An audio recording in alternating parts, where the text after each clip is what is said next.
పుల్ల బెల్లంతో కాకరకాయ పులుసు తయారు చేసుకోవడానికి కావలసిన పదార్థాలు: కాకరకాయలు, ఉల్లిపాయలు, చింతపండు, బెల్లం, ఎండుమిరపకాయలు, ఉప్పు, జీలకర్ర, ఆవాలు, పచ్చిశనగపప్పు, మినప్పప్పు, నూనె, పసుపు, కరివేపాకు, కారం. పుల్ల బెల్లంతో కాకరకాయ పులుసు తయారు చేసే విధానం: ముందుగా బాండి పెట్టుకొని దాంట్లో కొంచెం నూనె వేసుకొని అది కాగాక పోపు దినుసులు, 7-8 ఎండుమిర్చి, జీలకర్ర, ఆవాలు, చెక్కు తీసి గుండ్రంగా కట్ చేసుకున్న అరకిలో కాకరకాయ ముక్కలు, పెద్ద ముక్కలుగా కట్ చేసుకున్న 3-4 ఉల్లిపాయలు, తగినంత ఉప్పు వేసి మూత పెట్టుకొని 10-20 నిమిషాల వరకు మగ్గించుకోవాలి.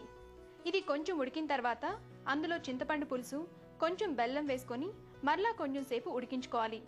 ఆ తర్వాత కరివేపాకు, చిటికెడు పసుపు, కొంచెం కారం వేసి మూత పెట్టి ఉడికించుకోవాలి. చివరిగా తయారైన పుల్ల బెల్లంతో కాకరకాయ పులుసుని ఒక బౌల్లోకి తీసుకొని సర్వ్ చేసుకోవాలి. అంతే, ఎంతో రుచిగా ఉండే పుల్ల బెల్లంతో కాకరకాయ పులుసు రెడీ.